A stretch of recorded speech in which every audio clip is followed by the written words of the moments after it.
گناہ کبیرہ اور ان کی تباہ کاریوں کے عنوان سے کچھ باتیں آج کی اس نشست میں آپ کے گوش گزار کروں گا۔ اللہ تعالی میری زبان پر کلمۃ الحق جاری فرمائے۔ گناہ کبیرہ یا صغیرہ، اس کے بارے میں علماء کا باہم اختلاف ہے۔ امام ابو اسحاق اسفرائینی اور قاضی ابو بکر باقلانی اور دیگر علماء اشاعرہ اس بات کے قائل نہیں ہیں کہ گناہ چھوٹا ہوتا ہے۔ وہ کہتے ہیں ہر گناہ بڑا ہوتا ہے۔ جس سے یار ناراض ہو جائے، وہ جملہ، وہ عمل، وہ فعل، وہ قول چھوٹا نہیں، بڑا ہے۔ تو پھر صغیرہ اور کبیرہ کی جو تقسیم ہے یہ کیا معنی رکھتی ہے؟ تو علماء کرام کے ایک طبقے کا موقف یہ ہے کہ ایک دوسرے سے اس کا موازنہ کیا جائے، فی نفس ہی چھوٹا نہیں ہے، لیکن کچھ گناہ ان بڑوں میں اور زیادہ بڑے ہیں، اس لیے کہا جاتا ہے کہ یہ گناہ بڑے ہیں اور یہ ان میں سے بھی بڑے ہیں۔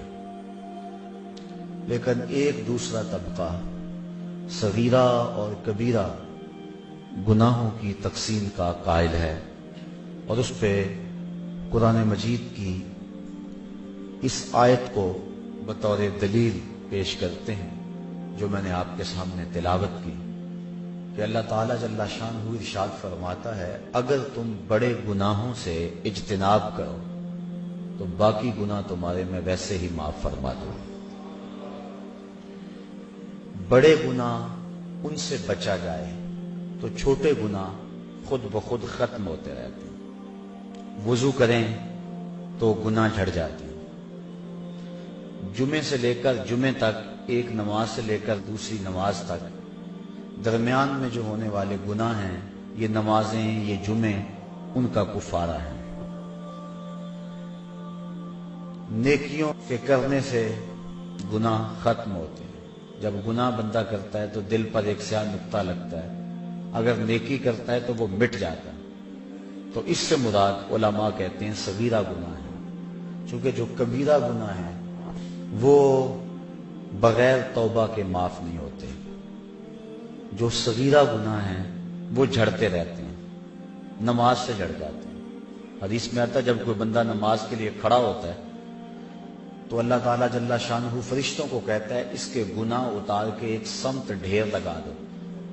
فرشتے اس کے گناہ ایک سمت ڈھیر لگا دیتے ہیں تاکہ یہ میرا بندہ پاک صاف ہو کے میرے حضور کھڑا ہو۔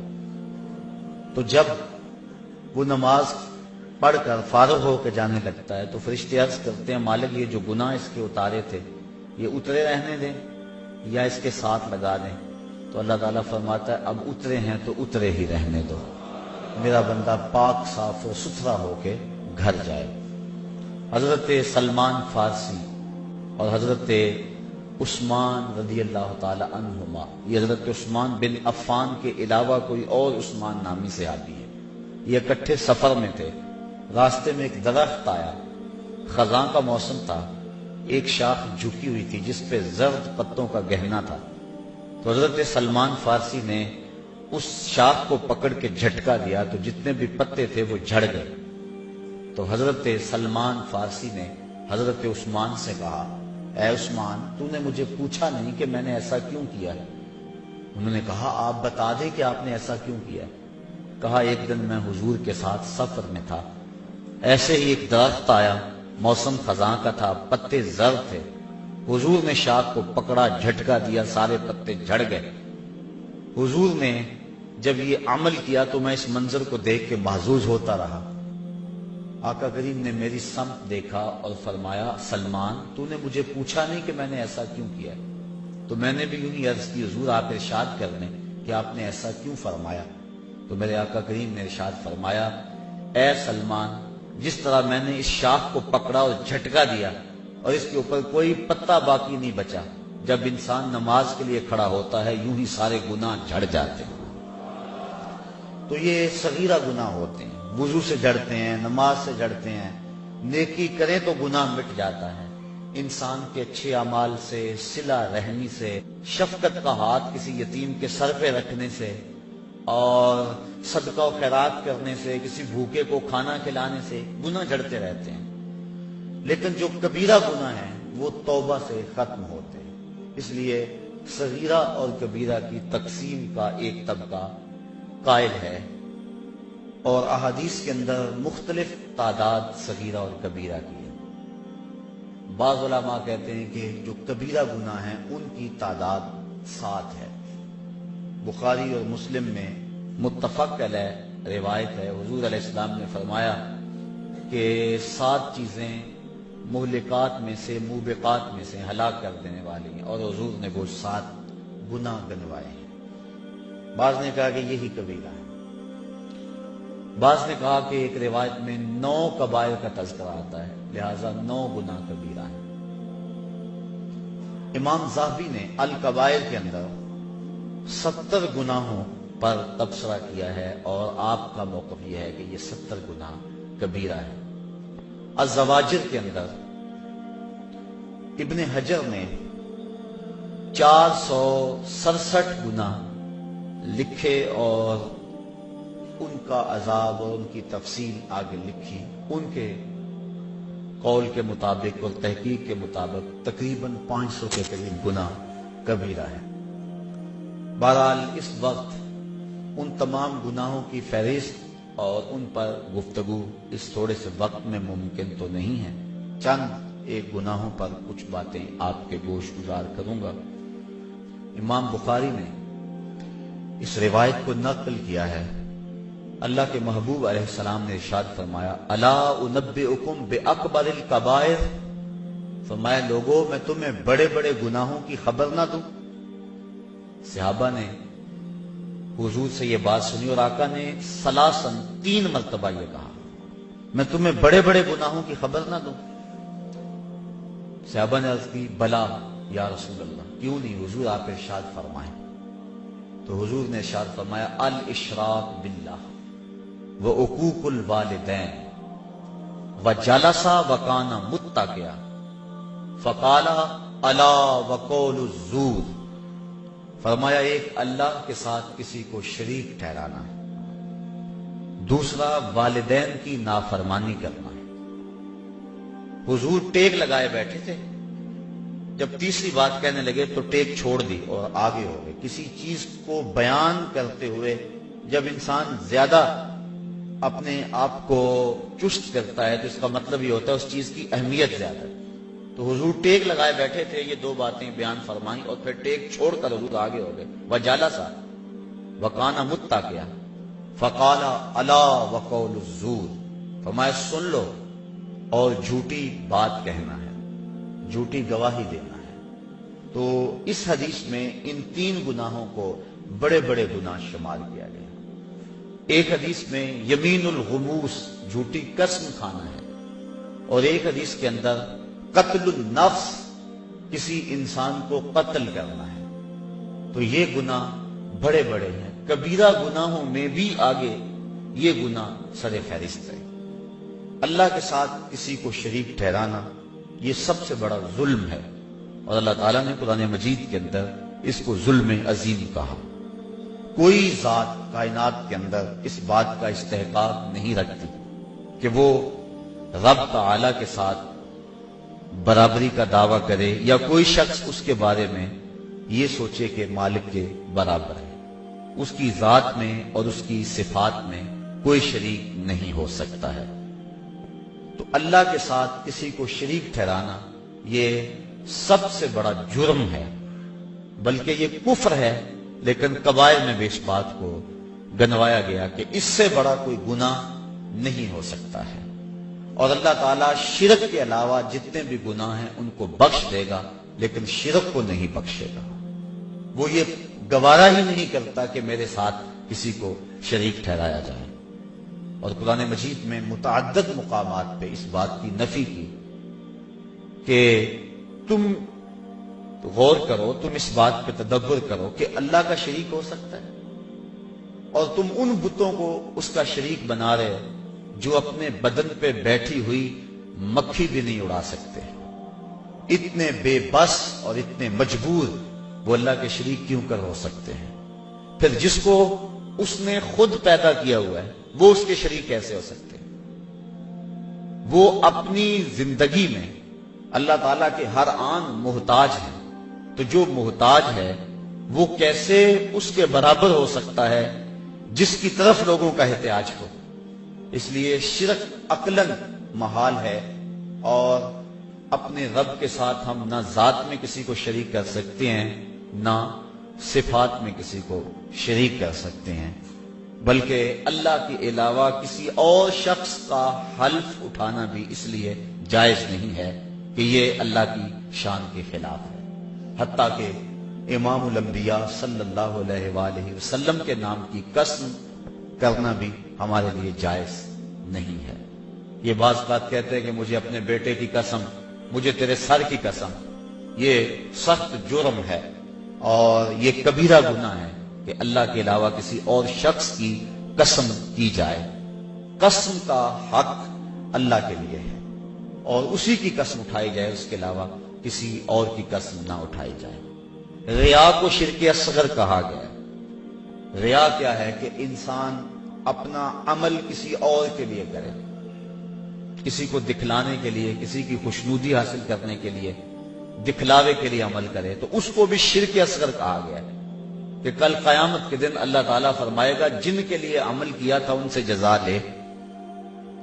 تو اللہ کے لیے عمل کیا جائے ذات اور صفات میں، اس کا کسی کو شریک نہ مانا، نہ سمجھا، نہ جانا جائے، تو یہ جو ہے وہ توحید ہے.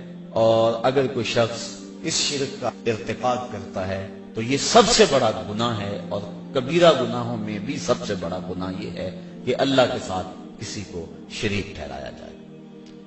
دوسرا بڑا گناہ جو اس حدیث کے اندر حضور نے بیان فرمایا وہ عقوق الوالدین، والدین کی نافرمانی کرنا، ان کی گستاخی اور ان کی توہین کرنا، والدین کو اذیت پہنچانا، ان کو دکھ دینا. شریعت میں یہ کبیرہ گناہوں میں دوسرے نمبر پہ بڑا گناہ ہے.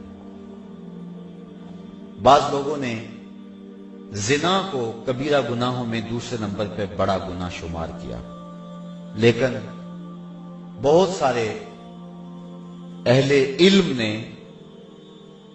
کبیرہ گناہوں میں سے شرک کے بعد بڑا گناہ حقوق الوالدین، والدین کی نافرمانی کو شمار کیا ہے کہ والدین کی نافرمانی نہ کی جائے. اور اللہ تعالیٰ نے قرآن مجید میں ان کے حضور ادب سے پیش ہونے اور اپنے بازوؤں کو سکیڑ لینے کی تاکید فرمائی، اور یہاں تک فرمایا کہ ان کے سامنے اف تک نہ کہو. کلمہ تعفیف سے بھی منع کر دیا. حضرت امام حسن رضی اللہ تعالی عنہ حضرت سیدہ فاطمہ زہرا رضی اللہ تعالی عنہا کے پاس بیٹھ کر ساتھ کھانا نہیں کھاتے تھے. ایک دن انہوں نے کہا کہ بیٹا میری آرزو یہ ہے کہ میرے ساتھ تم کھانا کھاؤ اور تم اکثر گریزاں ہوتے ہو اس سے.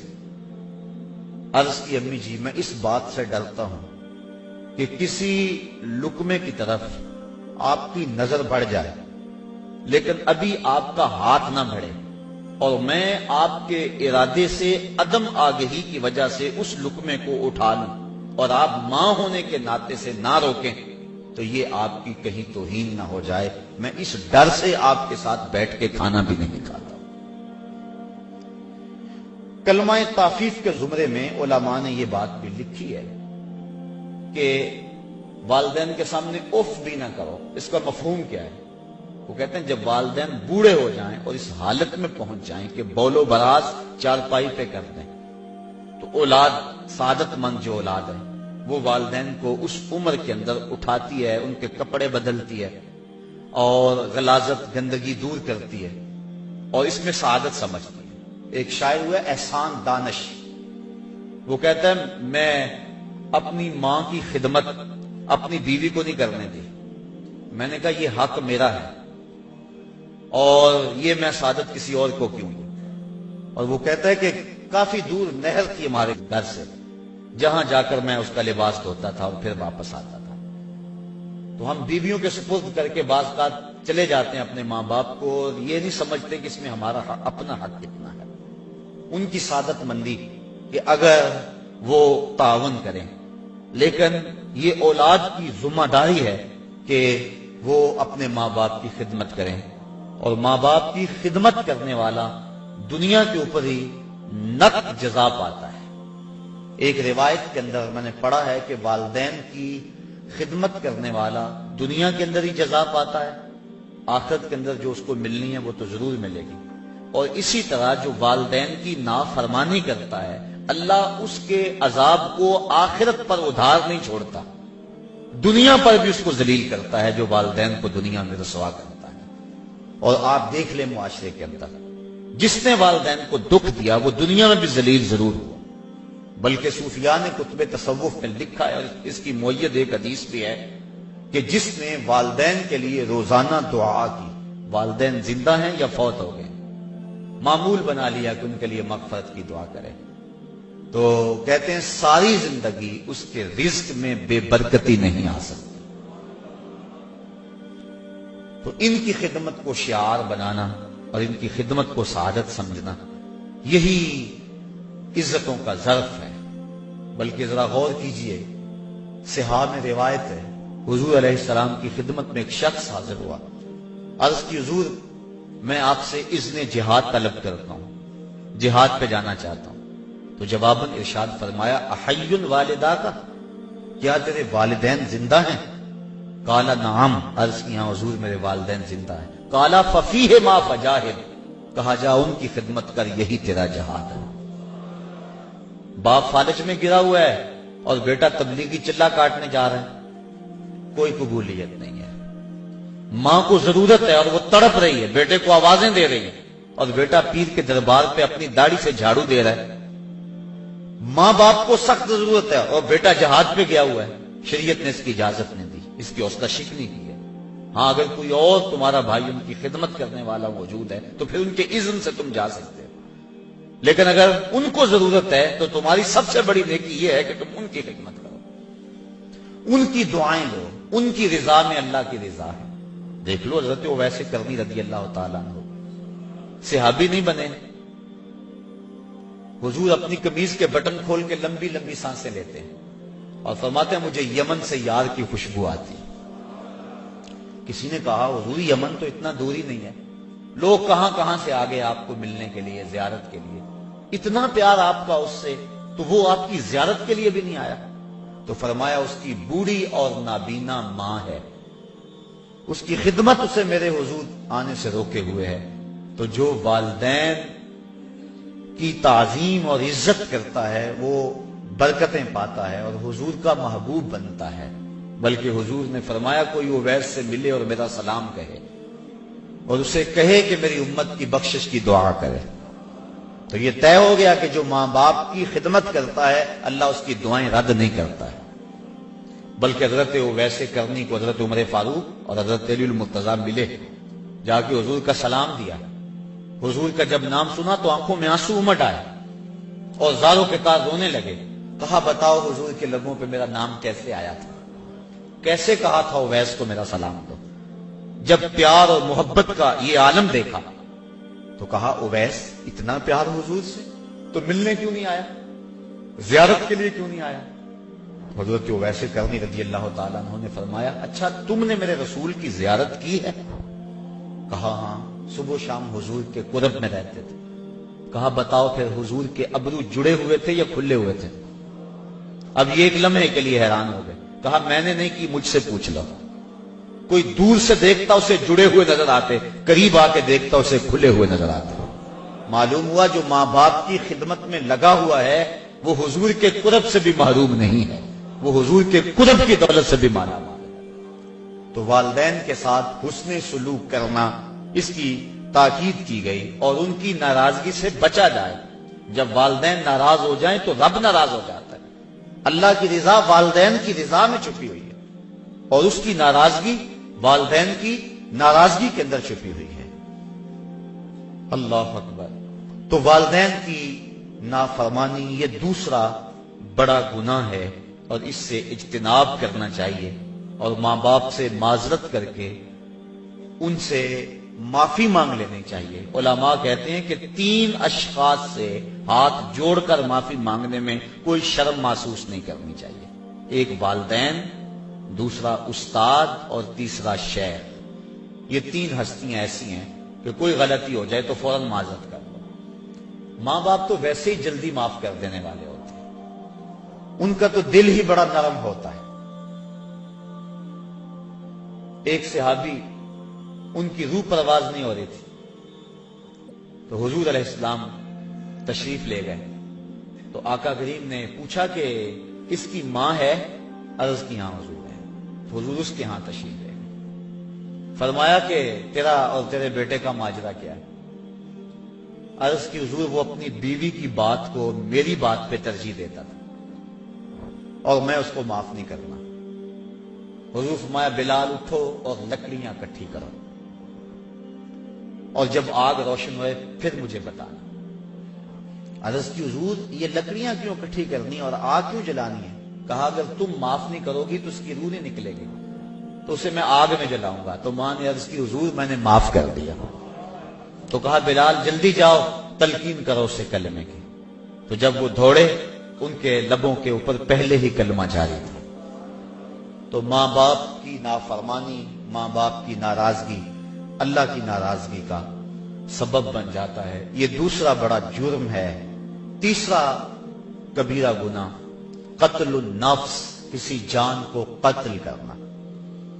جس نے کسی ایک انسان کو قتل کیا گویا اس نے پوری انسانیت کو قتل کیا، اور جس نے کسی ایک انسان کی زندگی بچائی گویا اس نے پوری انسانیت کو زندگی بخشی۔ اور اللہ تعالیٰ فرماتا ہے جس نے کسی مومن کو جان بوجھ کر قتل کیا اس کی سزا جہنم ہے۔ اور حدیث میں آتا ہے کہ مومن کو حق کے علاوہ تم قتل نہیں کر سکتے ہو، اور حق 3 ہے۔ ایک شادی شدہ زانی، ایک قتل کے بدلے قتل قصاص، اور تیسرا دین سے بغاوت کرنے والا۔ آپ اس حق میں کسی کو قتل کریں گے، اس کے علاوہ آپ کسی کو قتل نہیں کر سکتے۔ تو مومن کو قتل کرنا سخت جرم ہے، بلکہ حضور نے ارشاد فرمایا جب 2 مومن آپس میں الجھ پڑتے ہیں اور ایک دوسرے کے ساتھ لڑتے ہیں تو قاتل اور مقتول دونوں جہنمی ہیں۔ عرض کی حضور قاتل تو جہنمی ہوا، مقتول کیسے جہنمی ہوا؟ فرمایا وہ بھی اپنے بھائی کے قتل کرنے پہ حریص تھا، یہ الگ بات ہے کہ اس نے پہلے اس کو قتل کر دیا، لہذا دونوں جہنمی ہیں۔ اور ایک حدیث میں آتا ہے کہ جس نے قتل کے اندر نصف جملے سے بھی مدد کی، پورا جملہ نہیں کہا، آدھا جملہ کہا، اور اتنی مدد کسی کے قتل میں کی، تو فرمایا قیامت کے دن اس کی دونوں آنکھوں کے درمیان لکھ دیا جائے گا کہ یہ اللہ کی رحمتوں سے محروم ہے۔ یہ جو قاتل پارٹی کی طرف سے انکوائریوں پہ جاتے ہیں اور کہتے ہیں جی برادری کا مسئلہ ہے، ذرا وہ اس بات پہ غور کریں، جس نے آدھے جملے سے بھی مدد کی تو اس کی آنکھوں کے درمیان یہ بات لکھ دی جائے گی کہ یہ اللہ کی رحمتوں سے دور ہے۔ تو قتل نفس، علماء کہتے ہیں کہ قاتل کا گناہ جو ہے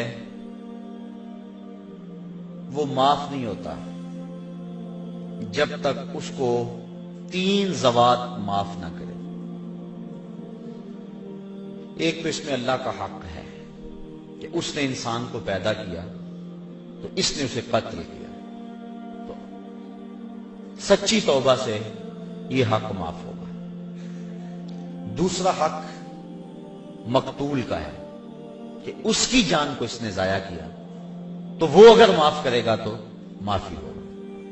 اور تیسرا حق اس کے وارثوں کا ہے، ان بچوں کا ہے جو یتیم ہو گئے، اس بیوہ کا ہے جس کا سہاگ اجڑ گیا، ان بہنوں کا ہے جن کا سہارا چھین لیا گیا، اس بھائی کا حق ہے جس کی کمر توڑ دی گئی، اس بوڑھے ماں باپ کا حق ہے جن کی آنکھوں کا نور چھین لیا گیا، تو یہ تیسرا حق جو ہے وہ ان وارثوں کا ہے۔ تو اگر یہ راضی ہو گئے تو پھر معافی ہوگی۔ تو جو قاتل ہے وہ ان تین ذوات سے معافی کا طلبگار ہوگا۔ اگر معافی ہوئی تو پھر اس کی جان چھوٹے گی، ورنہ اس کی جان نہیں چھوٹے گی۔ چوتھا کبیرہ گناہ الزنا۔ اللہ تعالیٰ نے قرآن مجید کے اندر صاف واضح اور دو ٹوک الفاظ میں ارشاد فرمایا، لا تقربوا الزنا، زنا کے قریب بھی نہ جانا۔ کیوں؟ انہ کان فاحشۃ وساء سبیلا، یہ فحش کام ہے اور انتہائی برا رستہ ہے۔ عقلاً بھی اس میں فحاشی ہے، شرعاً بھی اس میں فحاشی ہے، اور عادتاً بھی اس میں فحاشی ہے۔ تو کوئی بھی شریف شخص زنا کا ارتکاب نہیں کرتا، اور حدیث میں آتا ہے جب زانی زنا کرتا ہے تو اس سے ایمان نکال لیا جاتا ہے، اور زانی کے رزق میں بے برکتی ڈال دی جاتی ہے، اس کے چہرے کے نور کو چھین لیا جاتا ہے، اور اللہ کی رحمتوں سے وہ محروم کر دیا جاتا ہے۔ اللہ کے محبوب علیہ السلام کی بارگاہ میں ایک شخص حاضر ہوا، اسلام اس نے قبول کیا اور عرض کی حضور میرے میں بڑے گناہ ہیں اور میں وہ چھوڑنے کا آپ سے وعدہ کرتا ہوں، لیکن مجھے لت پڑی ہے زنا کی، وہ میں نہیں چھوڑ سکتا۔ اب حضور رحمت للعالمین حکیم نبی کیسے اس کی تربیت فرماتی؟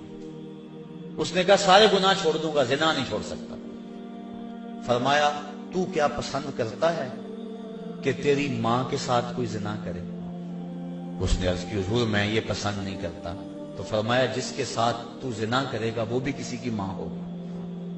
اس طرح فرمایا تو پسند کرتا ہے کہ کوئی تیری بہن کے ساتھ زنا کرے؟ اس نے کہا حضور یہ میں کیسے پسند کرتا ہوں؟ تو فرمایا کہ جس کے ساتھ تو زنا کرے گا وہ کسی کی بہن ہو سکتی ہے۔ اس طرح بیٹی کے بارے میں، بیوی کے بارے میں حضور نے فرمایا، تو وہ بات اس کے اندر اتر گئی۔ عرض کی حضور میں توبہ کرتا ہوں، آج کے بعد زنا نہیں کروں۔ زنا اللہ کو سخت ناپسند ہے۔ اللہ تعالی جل شانہ نے حد مقرر فرمائی، جو شخص زنا کرتا ہے اس کو 100 کوڑے مارو، اور اگر کوئی شادی شدہ ہے اور پھر اس شادی شدہ سے اس فعل کا ارتکاب ہوتا ہے تو شریعت میں حکم ہے کہ اس کو سنسار کیا جائے۔ اللہ تعالیٰ گوارا نہیں کرتا کہ وہ میری زمین پہ رہے، کہا اس کو سنسار کر دو، پتھر مار مار کے ہلاک کر دو، یہ اس کی سزا ہے۔ تو زنا ایک ایسا جرم ہے۔ حضور علیہ السلام فرماتے ہیں کہ میں نے ایک خواب دیکھا، اور میں نے وہاں دیکھا کہ ایک تنور ہے جس کے اندر سے چیخوں کی آواز آ رہی ہے، اور میں آگے بڑھا دیکھوں کہ اس میں کیا ہے، تو کیا دیکھتا ہوں کہ اس کے اندر آگ کے شعلے بھڑک رہے ہیں، اور اس میں کچھ برہنہ مرد اور برہنہ عورتیں ہیں، اور جب آگ کے الاؤ اور آگ کے شعلے ان کے جسم کو جلساتے ہیں تو وہ چیختے ہیں اور شور کرتے ہیں اور اچھلتے ہیں۔ میں نے جبریل سے پوچھا کہ یہ لوگ کون ہیں؟ تو جبریل امین نے کہا حضور یہ وہ لوگ ہیں جو زنا کیا کرتے تھے۔ اور ایک روایت جو میں نے پرسوں بھی آپ کے سامنے رکھی کہ 3 اشخاص کی طرف اللہ نظر رحمت نہیں کرے گا، اور نہ ان کو پاک کرے گا، اور نہ ہی اللہ تعالیٰ جل شانہ ان کی طرف جو ہے وہ دیکھے گا۔ وہ 3 اشخاص میں سے پہلا شخص شیخ زان، وہ شخص جو بوڑھا ہو گیا ہے لیکن زنا نہیں چھوڑتا ہے۔ بوڑھا زانی اللہ کو سخت ناپسند ہے۔ تو یہ ایسا کبیرہ گناہ ہے جس سے حضور نے ارشاد فرمایا کہ جس قوم میں زنا پھیل جاتا ہے اس قوم کے اندر ایسی بیماریاں جنم لیتی ہیں جو اس سے قبل تم نے نہیں سنی ہوں۔ یہ ایڈز کے نام سے بیماری سابقہ اس کی مثال بھی نہیں ہے۔ تو جس قوم کے اندر یہ برائی پھیلتی ہے اس میں ایسی نئی نئی بیماریاں جنم لیتی ہیں، اور اللہ کی رحمتیں اس قوم سے اٹھا لی جاتی ہیں، ان لوگوں کے چہروں سے نور اچک لیا جاتا ہے، اور ان کے اندر فقر و فاقہ مسلط کر دیا جاتا ہے جس قوم کے اندر یہ برائی پھیلتی چلی جائے۔ چھٹا کبیرہ گناہ جس کی نشاندہی کی گئی الربا، سود۔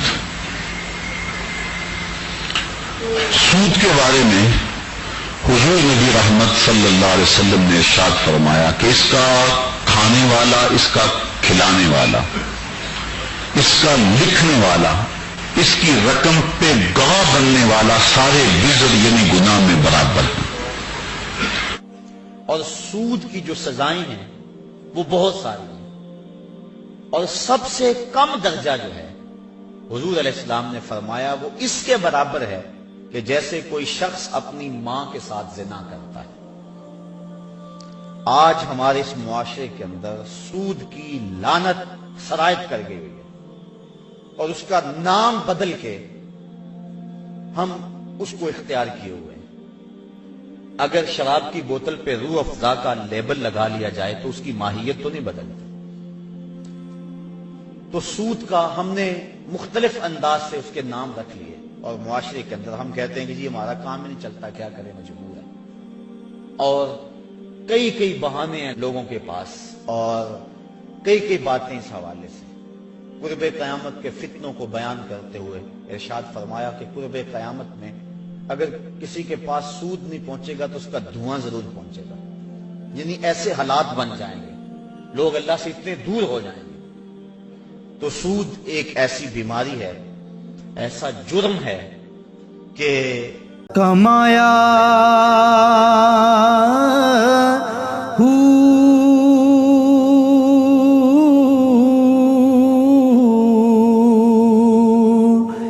نہ میں بھج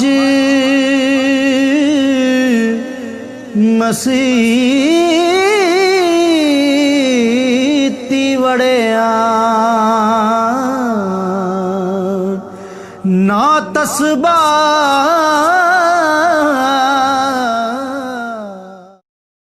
الف اللہ جس دل بر ہووے، الف اللہ جس دل بر ہووے، منہ زردی لہو اکھیاں رو دے، جس اپنے تو جس کی سزا قیامت کے دن اللہ تعالیٰ نے قرآن مجید میں فرمائی کہ وہ ایسے اٹھایا جائے گا جس طرح کسی شخص کو شیطان نے مس کیا ہوا ہے، اور اس کی جو حالت ہوتی ہے، یہ جو کہتے ہیں اس کو جن آ گیا اور اس کو اپنی ہوش نہیں رہتی، گرتا ہے دائیں بائیں، جو سود خور ہے کل قیامت کے دن اس طرح اٹھایا جائے گا کہ جس طرح کسی کو شیطان نے مس کیا ہو، اور وہ جس طرح مجنون اور اس کی حالت غیر ہوتی ہے، قیامت کے دن اس طرح جو ہے وہ سود خور اٹھایا جائے گا۔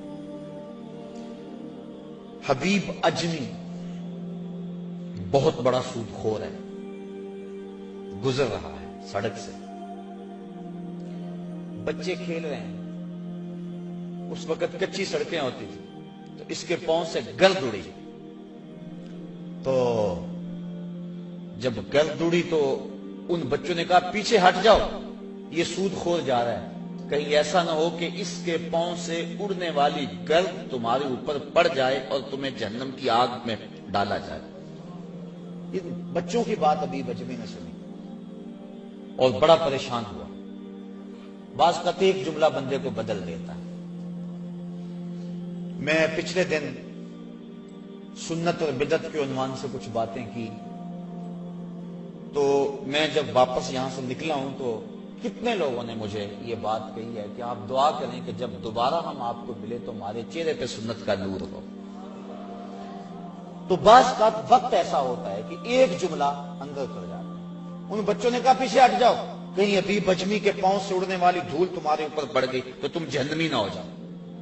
تو ابھی بجمی بڑا رویا، جہاں گیا وہاں واپس پلٹا اور اس نے پکی توبہ کر دی کہ مالک آج کے بعد سودی کاروبار نہیں کروں۔ تو جب واپس آیا تو وہی بچے بھی کھیل رہے تھے اور اس کے دل میں شرمندگی تھی ان بچوں سے. گزرنے لگا تیزی سے تو گرد زیادہ اڑی. تو بچوں نے ایک دوسرے سے کہا اور جلدی جلدی آگے ہو جاؤ، اگر حبیب اجمی کے پاؤں سے اڑنے والی دھول تمہارے بدن کے کسی حصے میں پہنچ گئی تو تمہیں اللہ جنت کی بہاریں عطا فرما دے.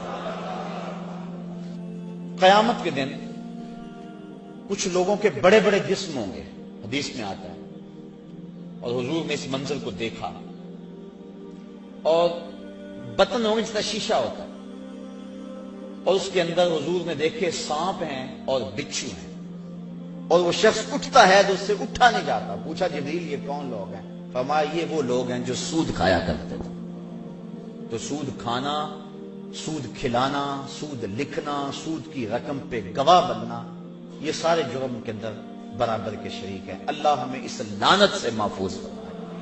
اگر کسی کے کاروبار کے اندر سود کا ایک ذرہ بھی ہے تو وہ جلدی سے اپنے کاروبار کو پاک کر دے، کیونکہ سود میں فائدہ کوئی نہیں ہے، سود میں نقصان ہی نقصان ہے.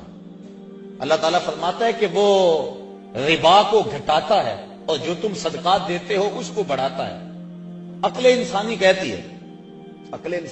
ہے کہ جو سود لیتے ہیں اس سے تو مال میں اضافہ ہوتا ہے، اور زکوٰۃ نکالیں تو اس میں مال میں کمی ہوگی. لیکن اللہ فرماتا ہے نہیں، اس میں زیادتی ہوگی، اس میں کمی ہوگی. ایک روایت میں آتا ہے کہ جب بندہ صدقہ کرتا ہے تو رحمان اس کو اپنی قدرت کی مٹھی میں لے لیتا ہے، اور پھر اتنی تیزی کے ساتھ وہ صدقہ بڑھتا ہے جس طرح گھوڑا بڑھتا ہے. اور کل قیامت کے دن چھوٹا سا جو صدقہ کیا جائے گا اس کو ایسے ملے گا جس طرح احد پہاڑ ہوتا ہے. تو صدقے بڑھتے ہیں اور سود جو ہے اس سے رزق سمٹتا ہے اور زندگی کے اندر بے چینی اور اضطراب پیدا ہو جاتا ہے.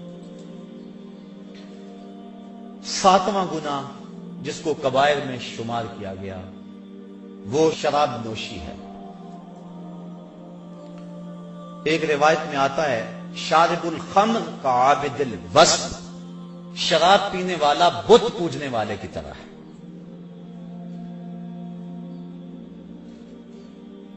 حضور نبی رحمت صلی اللہ علیہ وسلم نے ارشاد فرمایا کہ جو شخص دنیا پر شراب پیتا ہے اللہ قیامت کے دن اسے طینۃ الخبال پلائے گا. صحابہ نے عرض کی حضور یہ طینۃ الخبال کیا ہے؟ فرمایا یہ جہنمیوں کے زخموں کی پیپ ہے. اور علماء کہتے اتنی بدبودار ہوگی اگر اس کا ایک قطرہ اب دنیا پہ ڈال دیا جائے، انسان تو انسان رہے، جانوروں کے دماغ بھی پھٹ گئے، اتنی بدبودار ہوگی. اور گرم اتنی کہ اگر ایک قطرہ احد پہاڑ پہ رکھ دیا جائے تو پہاڑ پگھل جائے. اس کو کہتے ہیں طینۃ الخبال. تو طینۃ الخبال ان کو پلایا جائے گا جو شراب پیتے ہیں. اور اللہ تعالیٰ نے شراب کی حد مقرر کی ہے کہ اس کو کوڑے مارے جائیں. اور آپ جانتے ہیں کہ شراب کی پہلے حرمت نہیں تھی، اور یہ لوگ عرب کے لوگ ان کی گھٹی میں شراب رکھی ہوئی تھی اور کئی قسموں کی شرابیں پینے کا مزاج رکھتے تھے، بلکہ اپنی شاعری میں فخر و مباحات کے ساتھ شراب کا تذکرہ کرتے تھے. 1000 کے قریب شراب کے نام ہیں لغت عرب میں، اور اس قدر ان کے لیے فخریہ بات تھی. اور جب حکم نازل ہوا کہ شراب حرام کر دی گئی ہے تو لوگوں نے مٹکے توڑ دیے، یہاں تک کہ جو نالیاں تھی ان کے اندر شراب ہی بہتی چلی جا رہی تھی. ادھر حکم ہوا اور ادھر تعمیل ہو گئی. یہ تھی ان کی زندگی. وہ حکم کو ترجیح دیتے تھے. یہ تو حکم ہو گیا. ایک دن حضور خطبہ فرما رہے تھے، کچھ لوگ کھڑے تھے تو حضور فرمایا بیٹھ جاؤ. تو ایک سے ابھی گھر سے نکل رہے تھے، ابھی گلی میں ہی تھے، انہوں نے وہاں سنا تو وہیں بیٹھ گئے. کہا حضور نے کہہ دیا ہے بس عمل ہو گیا. یہ تھی ان کی زندگی اور یہ تھے ان کے شب و روز. اور صحابہ 10 آیتیں تلاوت کرتے تھے، اتنی دیر تک آگے تلاوت نہیں کرتے تھے جب تک 10 پہ عمل نہیں ہو لیتا. تو شراب ایک ایسا عمل ہے کہ جس کی سزا بڑی سخت ہے، دنیا پر بھی اور آخرت کے اندر بھی. اس کو طینۃ الخبال پلایا جائے گا. شرابی کی جو سزائیں ہیں اور جو اس کی تباہ کاریاں ہیں وہ تو ہیں، لیکن اس کی ایک بہت بڑی سزا یہ ہے کہ جو شرابی ہے یا اور بھی کسی طرح کا نشہ کرتا ہے اس کو مرتے وقت کلمہ نصیب نہیں ہوتا. اللہ تعالیٰ جل شانہ ہمیں اس سے محفوظ و معمون فرمائے۔ کبیرہ گناہوں میں سے ایک گناہ النیاحہ، جب کوئی شخص فوت ہو جائے تو نوحے کرنا، یہ بالخصوص عورتوں میں ہے، مردوں میں بھی پایا جاتا ہے لیکن زیادہ تر یہ بیماری عورتوں میں۔ کوئی کہتا ہے اللہ تجھے ترس نہ آیا، یہ جملہ تو خیر کفر ہے، اگر کسی نے کہا تو اس کو تجدید ایمان لازم ہے۔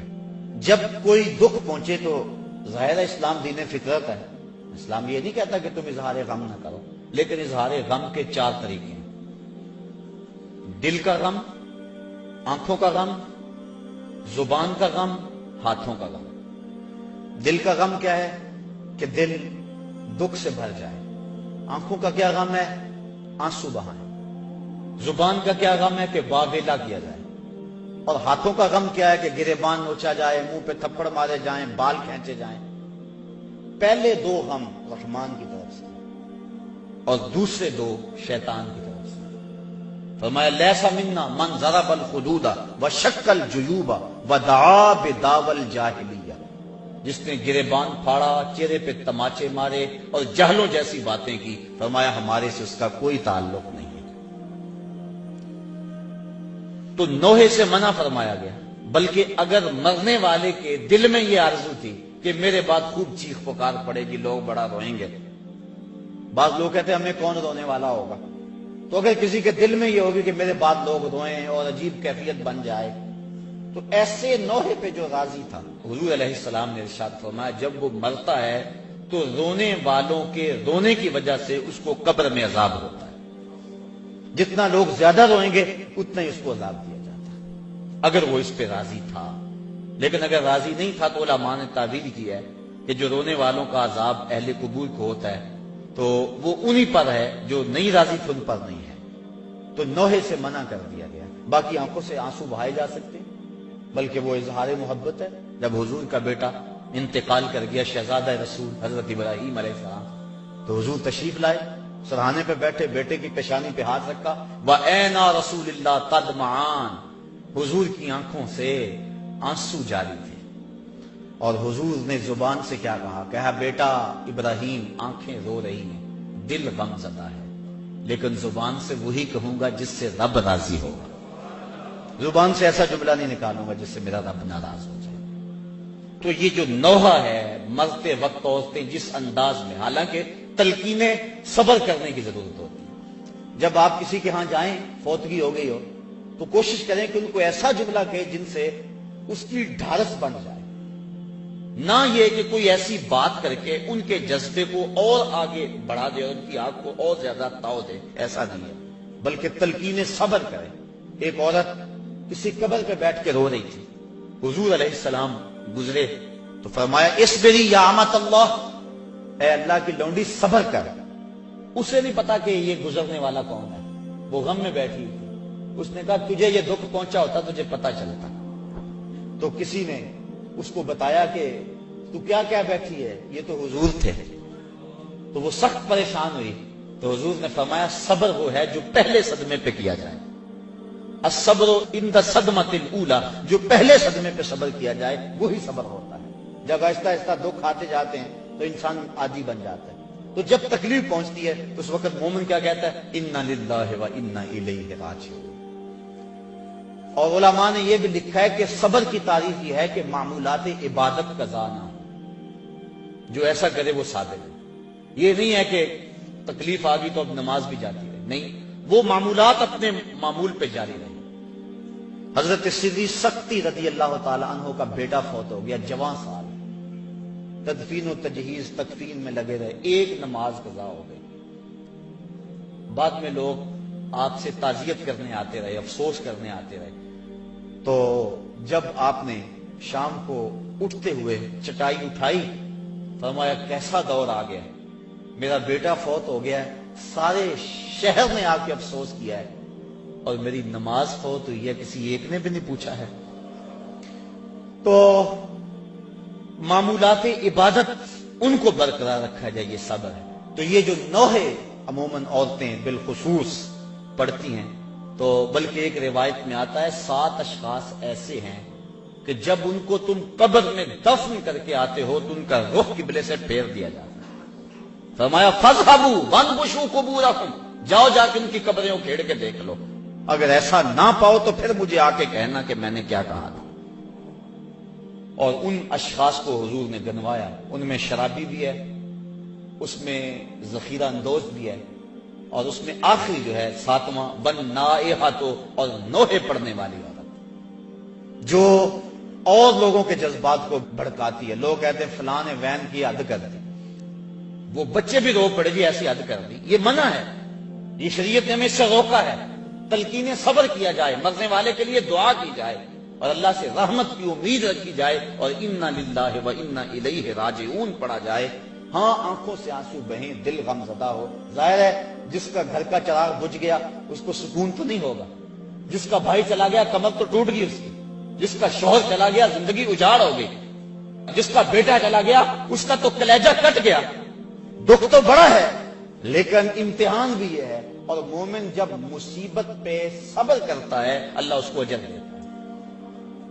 ایک گناہ ترک صلاۃ، یہ بھی کبیرہ گناہ ہے، بلکہ حضور نے فرمایا من ترک الصلاۃ متعمدا فقد کفر، جس نے جان بوجھ کر نماز چھوڑی اس نے کفر کیا۔ حضرت امام احمد بن حنبل تو تارک صلاۃ کے کفر کے قائل ہیں، لیکن باقی ائمہ امام شافعی، امام مالک اور امام اعظم ابو حنیفہ وہ فرماتے ہیں کافر نہیں ہے، قد کفر یعنی کافروں والا کام کیا اس نے، خود کافر ہوا نہیں اعتقاداً، لیکن گناہ کبیرہ ہے، تو اس کی سزا کیا ہے؟ امام مالک اور امام شافعی پھر اس میں اختلاف کرتے ہیں، وہ کہتے ہیں اس کی سزا یہ ہے کہ وہ توبہ کرے ورنہ اس کو قتل کرو، لیکن امام اعظم ابو حنیفہ فرماتے ہیں کہ اس کی سزا یہ ہے کہ اس کو قید کر دیا جائے تاں کہ وہ توبہ کرے اور اس کو پھر حاکم وقت چھوڑے۔ اور حضرت شیخ سعدی فرماتے ہیں بے نمازی کو قرض نہ دو، جو اللہ کا قرض ادا نہیں کرتا تمہارا کیسے ادا کرے گا۔ اور حضرت سلطان باہو علیہ رحمہ آپ فرماتے ہیں کہ بے نمازی سے تو خنزیر بھی پناہ مانگتا ہے۔ اور حضرت غوث اعظم جن کی 11ویں پکاتے ہو، سنو ان کی تعلیمات، وہ کہتے ہیں بے نمازی کو مسلمانوں کے قبرستان میں دفن نہ کرو۔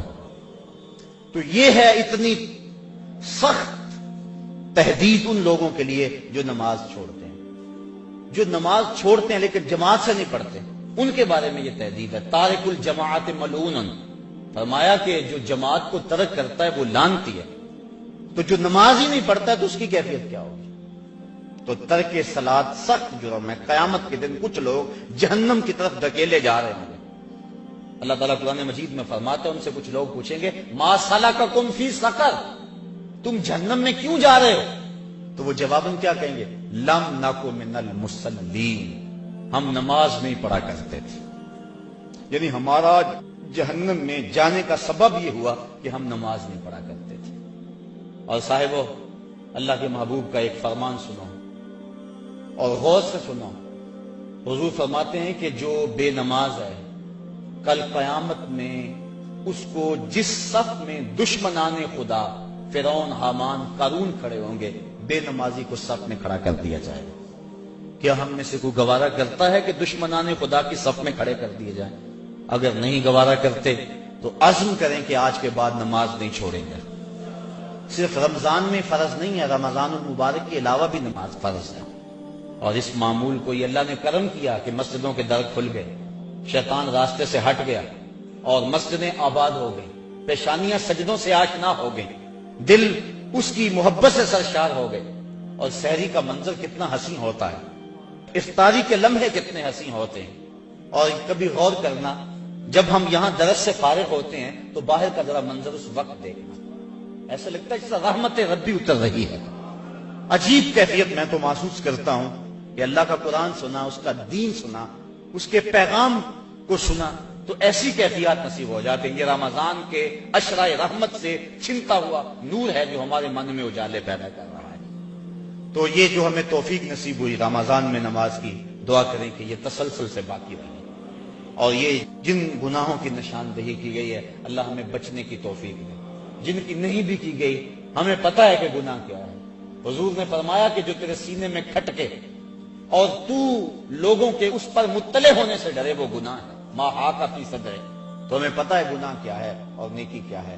ہمیں اپنی زندگی کو ایک خوبصورت نظم دینا چاہیے اور زندگی کو نیکیوں کا حسن دینا